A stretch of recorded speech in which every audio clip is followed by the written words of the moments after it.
Buenas, mi nombre es Sonia Col, yo soy profesora de Arqui 1 y 2 y hoy les voy a presentar la clase de cráneo macizo facial. Como para empezar, podemos decir que el cráneo es la caja ósea ovoide resistente que contiene y protege el encéfalo y sus cubiertas membranosas, que son las meninges. También se divide, además del neurocráneo, en viscerocráneo o macizo facial, que sería el esqueleto de la cara. El plano que divide el neurocráneo del viscerocráneo corresponde a una línea imaginaria que va de la raíz de la nariz hasta el orificio del conducto auditivo externo. A su vez, el neurocráneo se divide en bóveda o calvaria y base o piso. Esta división se da por un plano que pasa por encima de los arcos supraciliares, pasando luego por los arcos cigomáticos y llegando luego a la protuberancia occipital externa. Para el estudio general del cráneo hacemos una división de lo que sería el exocráneo y el endocráneo. Este sería una vista por fuera o por dentro del mismo. Es importante porque cada uno tiene diferentes accidentes óseos y elementos vasculonerviosos que atraviesan forámenes u orificios y conductos del cráneo. Aquí a la izquierda podemos ver la configuración externa o exocráneo y a la derecha la configuración interna o el endocráneo. A su vez, el neurocráneo tiene 8 huesos, 4 impares, que están en la línea media, que serían el frontal, el etmoides, el esfenoides y el occipital, y 2 pares, que son los parietales y los temporales, que se encuentran hacia ambos lados. El etmoides es un hueso que se comparte con el macizo facial. Aquí podemos observar los huesos que conforman el macizo facial o el viscerocráneo, los cuales son 14, si sumamos el etmoides decimos que son 15, de los cuales 6 son pares y 2 son impares. De este tema va a hablar la doctora Alegro más adelante. Como dijimos, el neurocráneo se divide en bóveda craneal y en base y en piso. Con respecto a la bóveda, como dijimos, se estudia el exocráneo, que sería esta imagen que está a la izquierda, y el endocráneo, que es la que está a la derecha. Podemos observar que en el exocráneo la superficie del hueso es lisa, son huesos planos, y en el endocráneo se observan surcos arteriales, que son las improntas de la arteria meningia media, y también el surco del seno longitudinal superior. Con respecto a la base del cráneo, esta sería una vista de lo que sería el exocráneo. Vemos que los huesos ya pasan a ser huesos irregulares. Esta vista inferior del cráneo, con una porción anterior en la cual observamos parte del macizo facial, la arcada dentaria del maxilar. En la región media observamos parte del esfenoides y en la región posterior el occipital con el foramen magno. Para un mejor estudio de la base del cráneo lo dividimos en 3 zonas. Una zona facial, otra yugular y una occipital. Esta división se realiza trazando 2 líneas paralelas, una línea bicigomática que atraviesa surge de la unión de los arcos cigomáticos a nivel de la unión de la articulación entre el hueso malar o cigomático y el temporal, y una línea bimastoidea que surge de la unión de ambas apófisis mastoides. En la región facial podemos observar de adelante hacia atrás un foramen incisivo que se encuentra por detrás de los dientes incisivos, que es atravesado por el nervio nasopalatino y arteria nasopalatina que atraviesan desde la región nasal hacia la boca. Y hacia atrás tenemos el foramen palatino mayor y menor, que es atravesado por los nervios palatino mayor y nervios palatinos menores. La región yugular o media, en su región medial, presenta la apófisis basilar del occipital, y hacia los lados se presenta o se forman dos cuadriláteros que están divididos en el medio por una línea imaginaria que es trazada desde la apófisis mastoide a la apófisis pterigoide, pasando por la apófisis estiloides. Esta línea divide estos cuadriláteros en dos triángulos, un triángulo antero-externo, el cual presenta el foramen oval, que es atravesado por el nervio mandibular, que es rama del nervio trigémino, la arteria meningia accesoria, un foramen espinoso, que es atravesado por la arteria vena meningia media y ramo meningio del nervio mandibular, el conducto auditivo externo, y presenta también la cavidad glenoidea con la fisura petrotimpánica, que es atravesada por la arteria timpánica anterior y el nervio de la cuerda del tímpano. Con respecto al triángulo posterior interno, en este podemos observar el foramen lacerum, por donde pasan los nervios petroso mayor y petroso profundo, el foramen carotidio, por donde pasa la arteria carótida interna y sus plexos simpático y venoso, el foramen o fosa yugular, que es atravesada por la vena yugular interna y la arteria meningia posterior, y también los nervios craneales 9, 10 y 11, que son el glosofaringio, vago y accesorio. Tenemos el conducto timpánico, que es atravesado por el nervio timpánico, y el foramen estilomastoideo, por donde pasa la arteria estilomastoidea y el nervio facial, que es el séptimo par. Y en la última zona o región, que es la occipital, que es la posterior, en esta podemos observar en la línea media el foramen o agujero occipital, la protuberancia occipital externa y la cresta occipital externa. A ambos lados, en la región lateral, tenemos los cóndilos del occipital que articulan con el atlas, la fosa y conducto condilio para las venas condilias, la apófisis yugular del occipital y las apófisis mastoides lateralmente. Siguiendo con la base del cráneo, esta sería una vista endocraneal, que de adelante hacia atrás se pueden observar en esta imagen el hueso frontal, el hueso etmoides en el centro, el esfenoides con sus alas menores y sus alas mayores, la silla turca, los huesos temporales y el hueso occipital. Acá se ve parte de los parietales. La base del cráneo también, para un mejor estudio, se divide en tres regiones. Aquí podemos observar las líneas que se trazan. La línea anterior pasa por el borde posterior de las alas menores del esfenoides hasta las apófisis clinoides anteriores y luego por el borde anterior de la silla turca. Y la línea posterior pasa por el borde superior del peñasco, el temporal, hasta las apófisis clinoides posteriores y el borde posterior de la silla turca.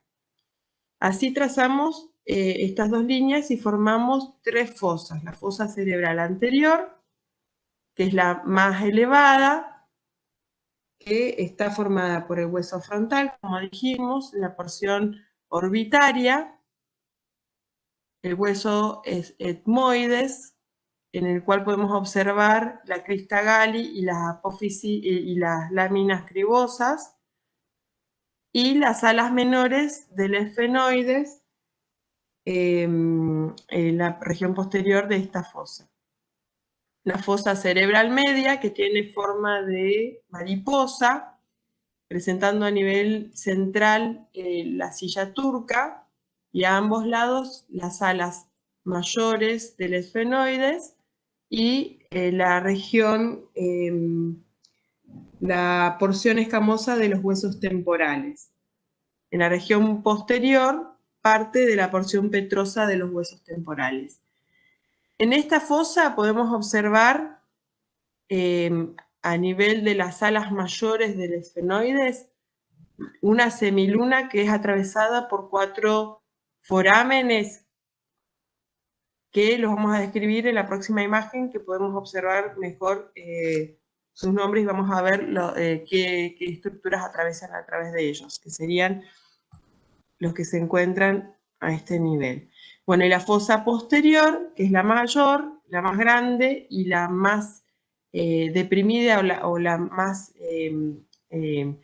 inferior, que está conformada por, en la región central, el clivus del hueso occipital, y en la región posterior las fosas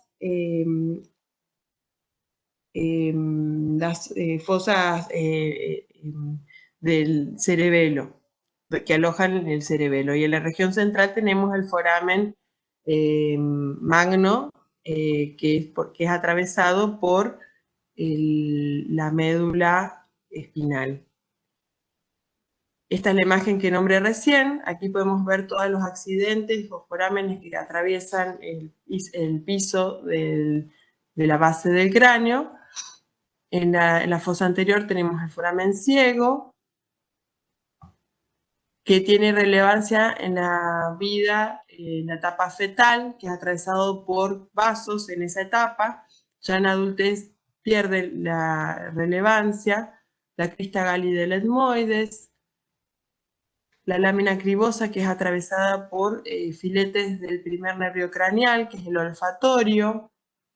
Aquí podemos observar el conducto óptico, que desemboca en la órbita, al igual que este semicírculo de forámenes que se encuentran en las alas mayores del esfenoides, que son la fisura orbitaria superior, que también desemboca en las órbitas, que es atravesada por las venas oftálmicas, el nervio oftálmico, que es rama del trigémino, el nervio craneal 3, 4 y 6, y fibras simpáticas. Luego le sigue el foramen redondo, que es atravesado por el nervio maxilar, que también es rama del trigémino. El foramen oval, que es atravesado por el nervio mandibular, que es rama del trigémino, y la arteria meningia accesoria. Y el foramen espinoso, que es más posterior, que es atravesado por la arteria y venas meningias medias y ramo meningio del nervio mandibular.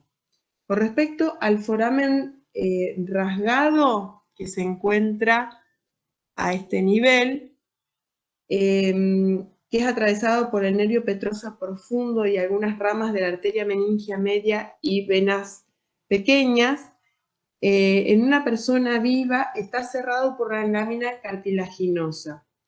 En el cráneo que está desecado se ve como un foramen por una cuestión de que esa lámina cartilaginosa desaparece. Entonces, no se lo incluye dentro de este semicírculo de forámenes de las alas mayores del esfenoides. En la fosa posterior podemos observar el foramen yugular, que es atravesado por la vena yugular y por los nervios craneales 9, 10 y 11, que son nervios que forman parte de los pares craneales. En la región media tenemos, como dijimos anteriormente, el foramen magno.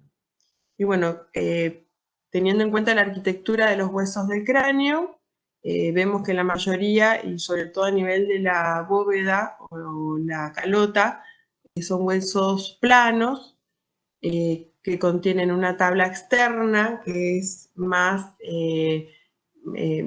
densa y una tabla interna más fina, que a su vez es, además de ser delgada, es anfractuosa porque presenta impresiones digitales. A nivel entre medio de estas dos tablas está el diploe, que es tejido óseo que contiene médula ósea, que sería esponjoso, y a nivel de la base tenemos huesos que son irregulares.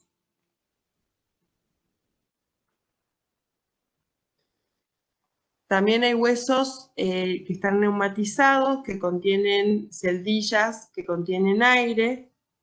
A nivel del neurocráneo, estos serían el hueso temporal a nivel de la apófisis mastoides, el hueso frontal, que tienen los senos frontales, el hueso etmoides, que tienen en sus láminas, que tienen los senos etmoidales, y el hueso esfenoides, que por debajo de lo que vendría a ser la silla turca tiene el seno esfenoidal. Como dijimos también, existe una desigual distribución de la sustancia ósea en el cráneo, el cual tiene partes más engrosadas de los huesos craneales, y estos se llaman contrafuertes. Estos contrafuertes transmiten fuerzas de tracción y evitan que estas fuerzas pasen por órbitas y por las órbitas y por la cavidad nasal, protegiendo estas áreas más débiles. Tengamos en cuenta que el neurocráneo es sitio de inserción del, por ejemplo, el músculo temporal, que es un músculo que se inserta en la mandíbula y forma parte de los músculos masticatorios. Por lo tanto, esta fuerza tiene que estar bien contenida en las zonas más fuertes o más densas del cráneo.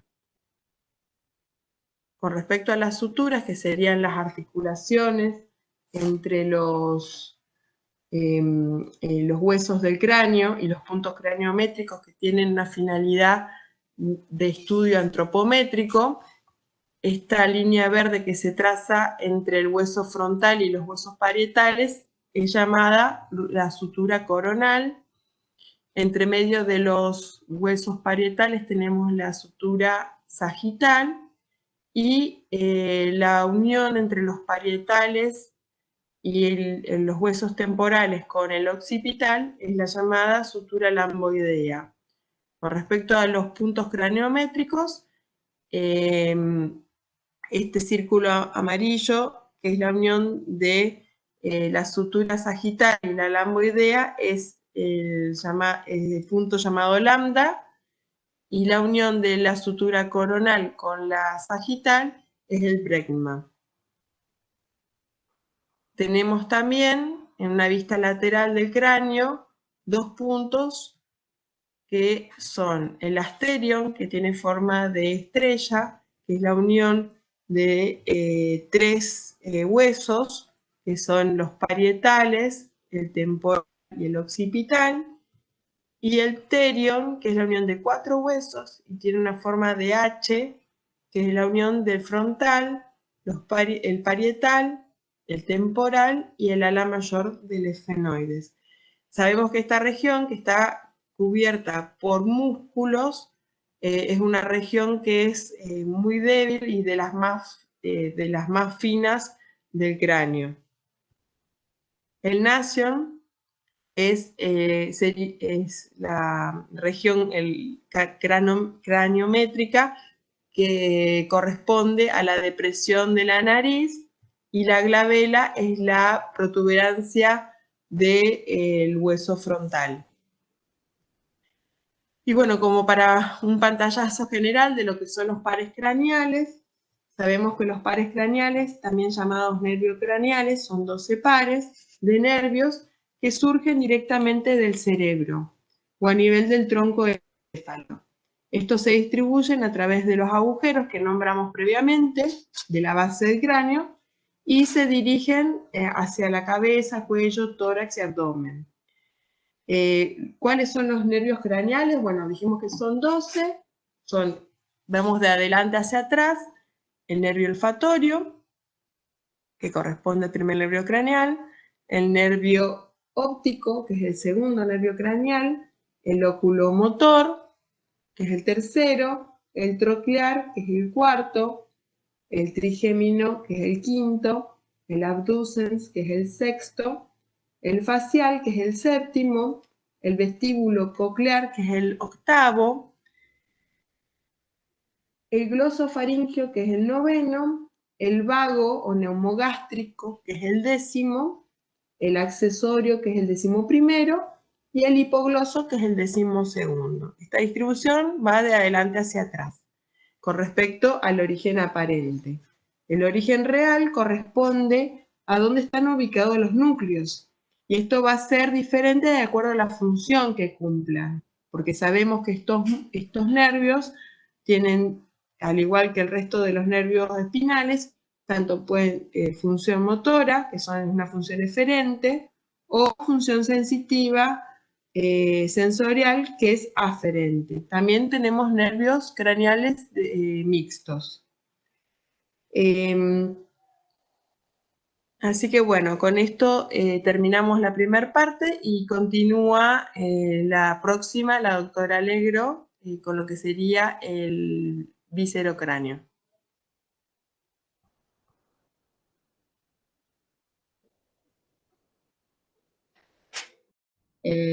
Vamos a hablar de macizo facial. ¿Sí? Recordemos que los huesos del macizo facial son 14 huesos. Vemos en esta imagen frontal el maxilar superior, los huesos nasales, a los lados, hacia el lateral, los huesos malares o cigomáticos, inferiormente el hueso mandibular, la mandíbula, y si observamos en la fosa nasal, observamos los cornetes inferiores, que también son huesos de la cara. En la vista lateral vamos a agregar, lo volvemos a ver en violeta, los huesos nasales, el maxilar superior en amarillo, el malar cigomático en naranja, y agregamos el unguis o lagrimal en la órbita.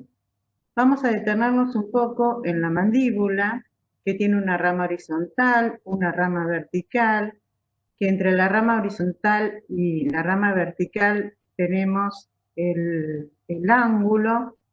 Estos reparos van a ser importantes para los músculos masticadores. En la rama vertical tenemos hacia adelante, hacia anterior, la apófisis coronoides, y hacia posterior, que no lo alcanzamos a ver, el cóndilo para la articulación temporomandibular. Vamos a detenernos en el hueso maxilar superior, que es un hueso eje de la mandíbula superior. En esta cara, que sería anterior y externa, ¿sí?, vamos a observar un borde inferior alveolar para las piezas dentarias, que genera saliencias en este borde y se destaca la eminencia canina. Un borde posterior romo con la tuberosidad maxilar, un borde superior que es orbitario, y un borde interno o medial que está en la rama ascendente del maxilar superior, que se articula con el hueso nasal, y la incisura o escotadura nasal, que termina en la espina nasal anterior, y luego acá tenemos una depresión, que es la metiliforme, para un hueso de la expresión, para un músculo de la expresión facial, y esta es la zona donde se articula con el otro maxilar.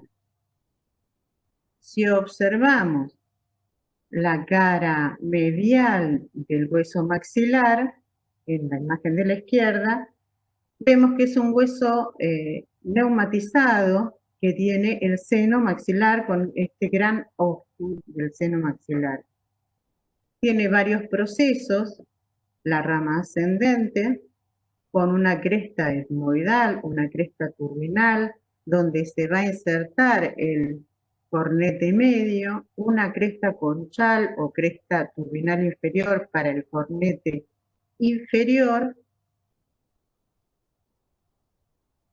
y el proceso palatino del maxilar superior, que va a formar parte del paladar óseo. También tenemos la espina nasal anterior y el surco palatino mayor. No nos olvidemos en la cara externa de este proceso piramidal para articular con el hueso cigomático. Otro hueso importante del macizo facial es el hueso palatino, que no lo pudimos ver en las imágenes del macizo facial porque está tapado. Veamos, este hueso es en forma de L o de libro invertido, tiene una rama vertical y una rama horizontal. Esta es la cara medial del hueso. Esta cara medial también tiene la cresta conchal o turbinal inferior para el cornete inferior y la cresta etmoidal o turbinal superior para el cornete medio. Tiene un borde anterior que va a articular con el maxilar superior, tiene un borde superior que presenta la incisura efenopalatino. Por encima de este borde voy a tener el cuerpo del efenoides, luego un borde posterior que se culmina en el proceso piramidal. Este borde va a articular con las apófisis pterigoides del efenoides y este borde posterior es la lámina horizontal que dijimos que articula con la lámina horizontal del otro palatino y hacia anterior con la apófisis palatina del maxilar superior. Tiene un proceso maxilar, un proceso orbitario que no nos tenemos que olvidar porque forma parte de la pared de la órbita, un proceso efenoidal. Cuando el efenoide se articula con este borde superior, cierra la incisura efenopalatina, se transforma en foramen efenopalatino por donde ingresa la arteria maxilar interna y se transforma dando la rama terminal efenopalatina. Y también, vuelvo a mencionar, el proceso piramidal que articula con las apófisis pterigoides.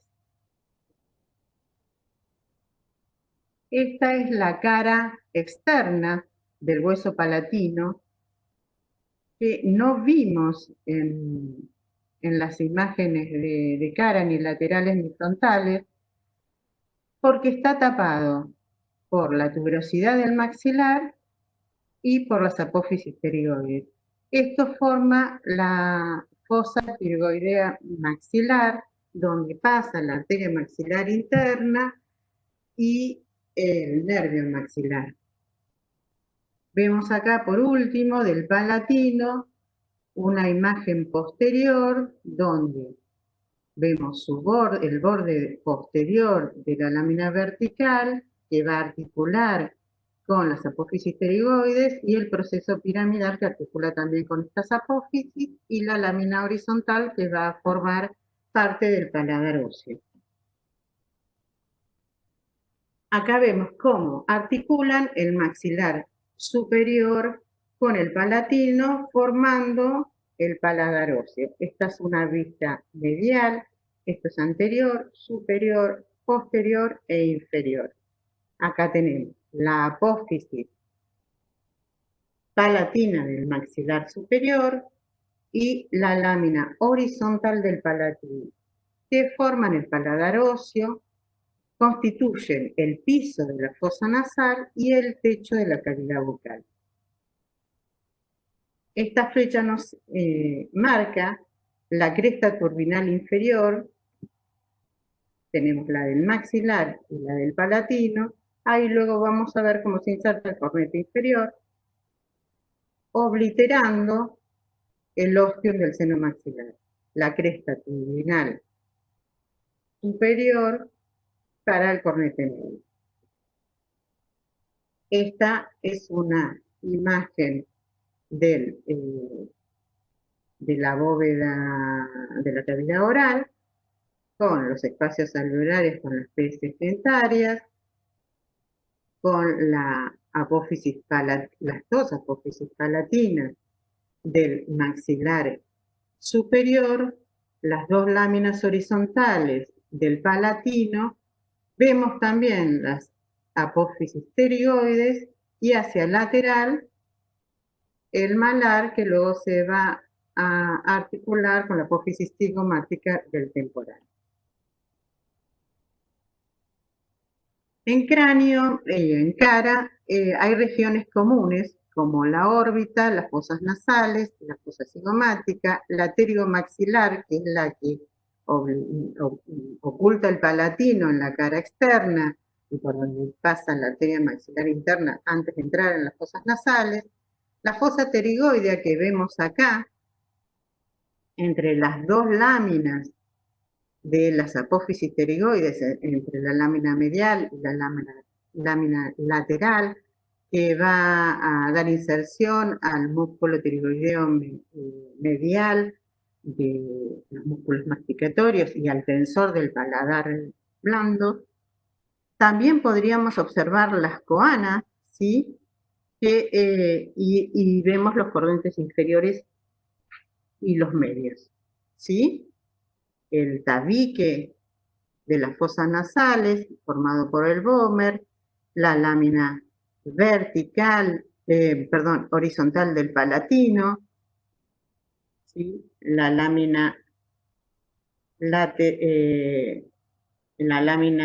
vertical del palatino, ¿sí? Y acá la articulación hacia superior del cuerpo del esfenoide, con el vómer que va a formar una estendilesis, ¿sí? Porque el vómer presenta una ranura donde la parte inferior del cuerpo del esfenoide tiene una saliencia, ¿sí? Y encajan en este tipo de articulación.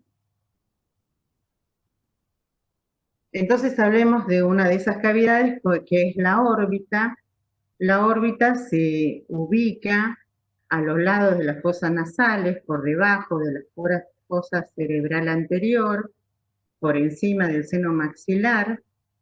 Es como una pirámide cuadrangular, tiene 4 caras, tiene una base que está formada el reborde por el hueso frontal por arriba, la rama ascendente del maxilar hacia medial, el maxilar y el malar forman el reborde inferior y hacia lateral el malar. Vemos el vértice de la órbita que forma la fisura orbitaria superior, formada o hendidura esfenoidal entre el ala menor y el ala mayor del esfenoide. Ese vértice es oblicuo, es hacia adentro y hacia posterior. Las paredes de la órbita están constituidas, la pared superior por el hueso frontal, por el ala menor del esfenoide. La pared medial está constituida por la lámina paretiracia de las masas laterales del etmoides y por el hueso lagrimal y la rama ascendente del etmoide. La rama ascendente del maxilar, superior, tiene una cresta lagrimal y el hueso unguis o lagrimal también tiene una cresta y entre ambos forman la porción orbitaria del conducto lágrimo-muconasal que va a desembocar en las fosas nasales. Este conducto lágrimo-muconasal lleva la película lagrimal y por eso cuando lloramos moqueamos. Hablemos también de la pared inferior constituida por el malar, el maxilar superior y en el vértice la apófisis orbitaria del palatino. En la pared lateral o externa tenemos la ala mayor del esfenoide y la rama ascendente del malar. ¿Cuál es el contenido de la órbita? El globo ocular, el nervio óptico, la musculatura extraocular, el paquete neurovascular, la glándula lagrimal y grasa periorbitaria. Y tiene varias aberturas, varios forámenes, el foramen del conducto óptico, por donde pasa el nervio óptico hacia el quiasma y entra la arteria oftálmica. La fisura orbitaria superior, que tiene ramas del nervio trigémino, el frontal, el lagrimal, el nervio troclear y la vena oftálmica superior. Y la fisura orbitaria inferior, entre el maxilar y el ala mayor del esfenoide, con el tercer par, el óculo motor, el abductor y el naso ciliar o tratamiento trigémino. ¿Y con quién se comunica la órbita? La órbita se comunica con las fosas nasales a través del conducto lágrimo-muconasal, formado por la rama ascendente del maxilar superior y el hueso umbris, los forámenes nasoetmoidales anteriores y posteriores que tienen las arterias etmoidales anterior y posterior, y en el anterior también el nervio nasal.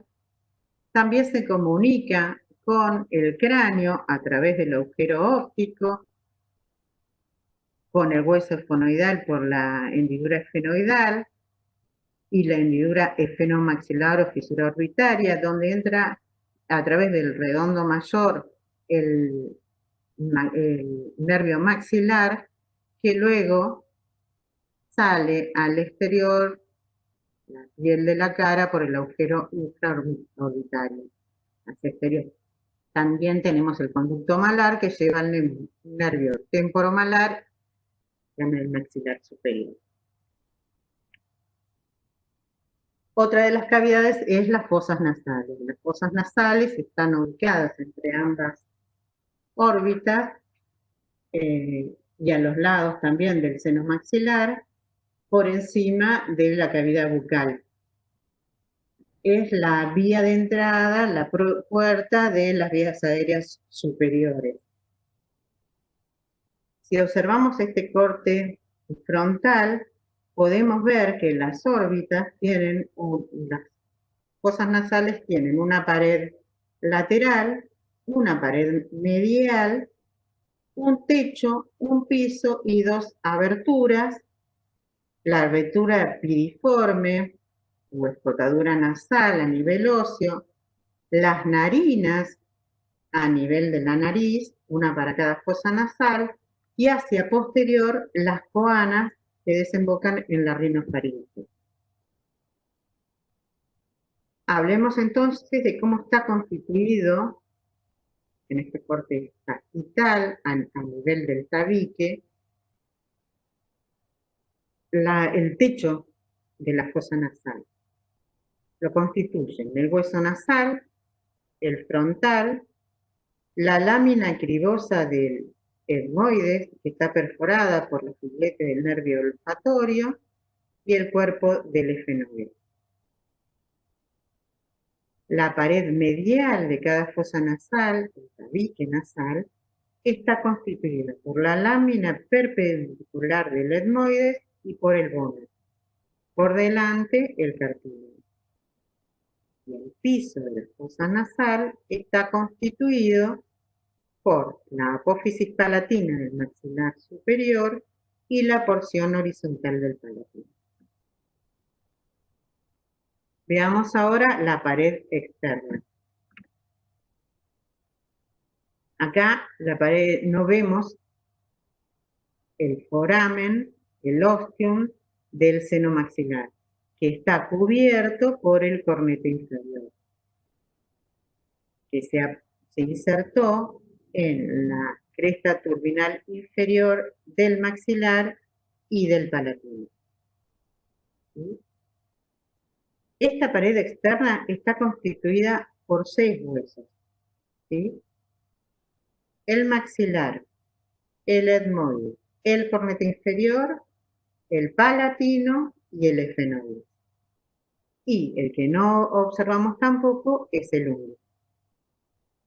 Recordemos que entre la cresta turbinal inferior y la cresta maxilar del ostium se formaba el conducto lacrimobuconasal, la porción nasal, que va a drenar por debajo del cornete inferior.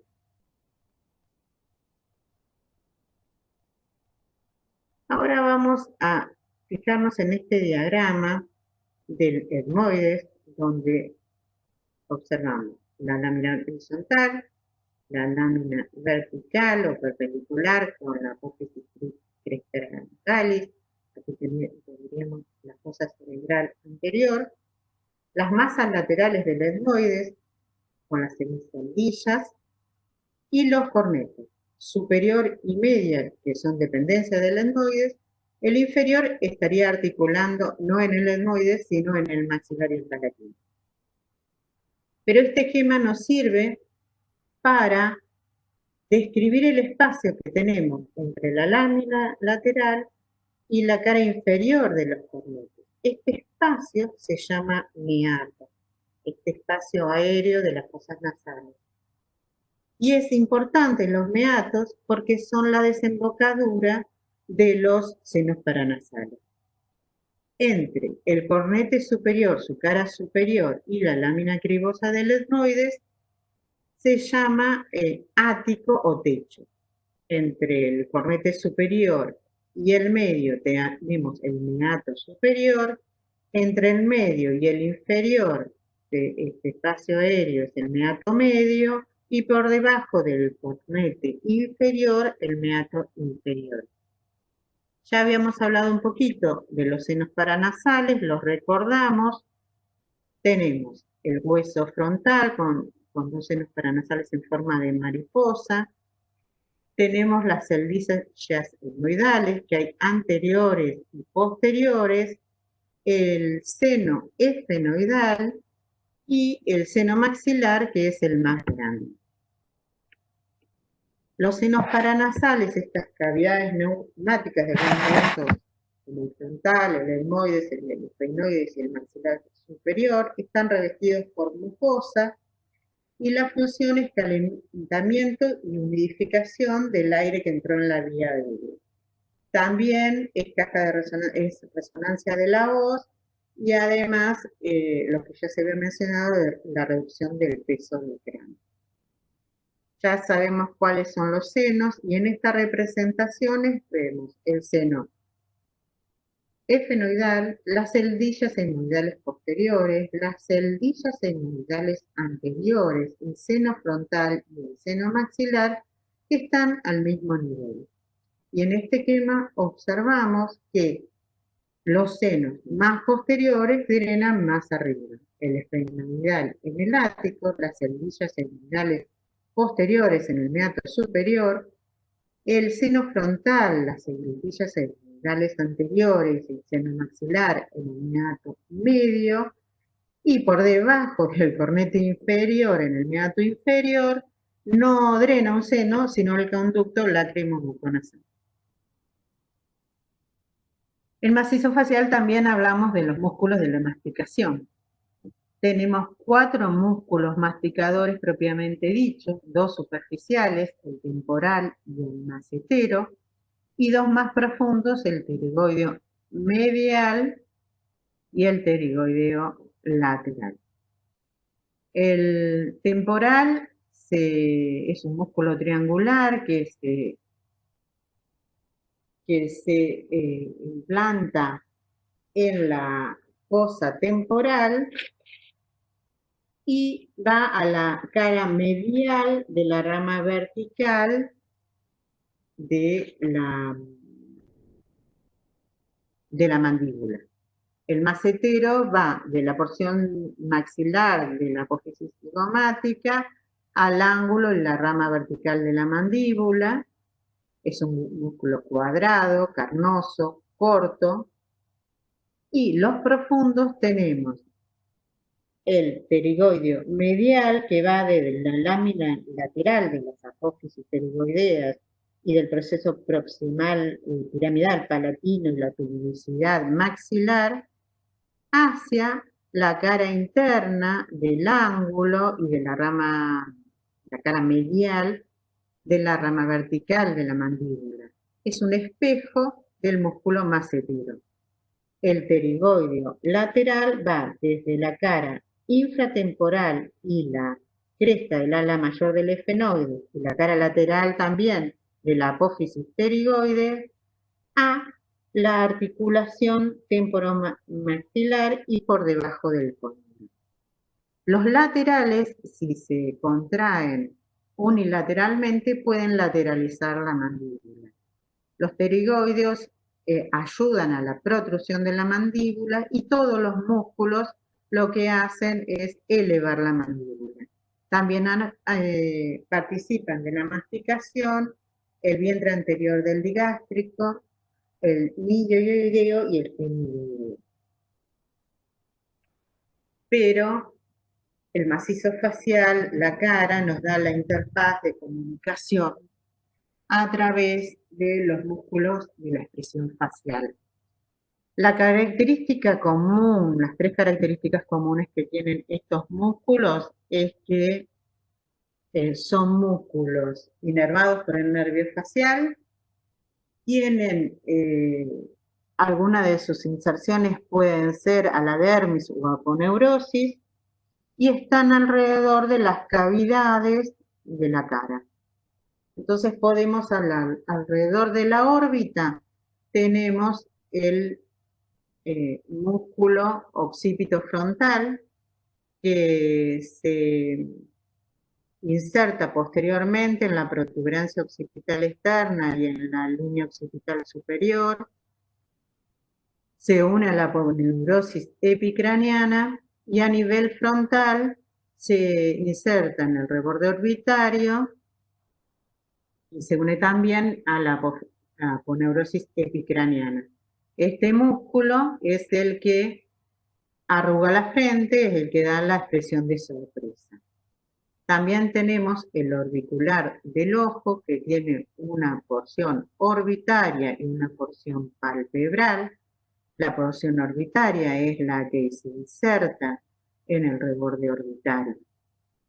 Otro músculo que podemos observar es el prócer, que es el entrecejo, y el corrugador superciliar, que va del arco supraorbitario a la cabeza de la ceja.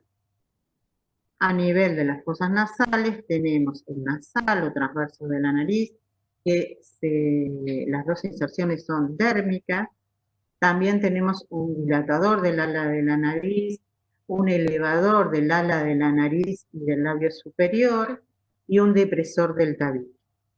A nivel de la boca, el esfinteriano, el más importante, es el auricular de la boca, que se inserta en los alvéolos incisivos, que tiene una porción mucosa que se llama bermellón, y en la porción muscular se insertan los elevadores y depresores de los labios. Tenemos un elevador del labio superior y el elevador del labio superior y del ala de la nariz. Tenemos los músculos cigomáticos, menor o medial, mayor o lateral. Tenemos el risorio que se inserta en la hendidura labial, y más profundamente tenemos el bucinador. El músculo bucinador, el de los trompetistas, es un músculo que va de la rama ascendente y la parte horizontal de la mandíbula hacia el maxilar superior. Este músculo lo podemos palpar a través de la mejilla, pero desde la cavidad bucal. Es el músculo que se tensa y impide que nos mordamos la mejilla cuando masticamos, y también es el que mantiene la comida por encima de las piezas dentarias y no permiten que se acumula entre los dientes y las mejillas, el espacio geniano. Y después tenemos los músculos depresores, tenemos el mentoniano, tenemos un músculo que desciende en la comisura y uno que desciende el labio inferior. Y además, en los músculos de la mímica participa el platisma, que es un músculo del cuello. La irrigación del macizo facial está dada por la carótida externa, que es la carótida primitiva a nivel del cartílago, el borde superior del cartílago tiroides, se divide en carótida externa y carótida interna. La interna ingresa en la base del cráneo, la externa da una rama tiroidea superior para la glándula tiroidea, la tiroides, una rama lingual para la lengua, una rama faríngea ascendente para la faringe y a nivel del macizo facial tenemos la arteria facial que por delante del músculo macetero atraviesa la cara hasta llegar a la hendidura orbitaria, da las arterias labiales superiores e inferiores. Otra rama importante de la carótida externa a nivel macizo facial era la arteria maxilar interna que entraba en la fosa nasal. También da una rama auricular posterior, un ramo occipital para la región occipital y posterior del cráneo y una temporal superficial. Todas irrigan el macizo facial. La inervación sensitiva está dada por el nervio trigémino, el quinto par, que tiene un ramo oftálmico, uno maxilar y otro mandibular. El ramo mandibular es principalmente sensitivo, pero tiene fibras motoras para inervar a los músculos de la masticación. Si nosotros nos tocamos la cara, la sentimos en el tercio superior por la rama oftálmica, el tercio medio por la rama maxilar y el tercio inferior por la rama mandibular del trigémino. La inervación motora del macizo facial de los músculos de la mímica está dada por el nervio facial, el séptimo par, que emerge del agujero estilomastoideo, da un plexo a nivel de la glándula parótida y ahí comienza a dar las ramas temporal para la porción frontal del músculo occipito frontal, para el orbicular superior, una rama cigomática para los músculos elevadores de los labios y de la nariz, una rama bucal para el bucinador y una rama mandibular para el mentoniano, que se llama marginal de la mandíbula porque la rama mandibular es la del trigémino, y una rama cervical para el platisma. Bueno, les agradecemos la paciencia. Hasta pronto.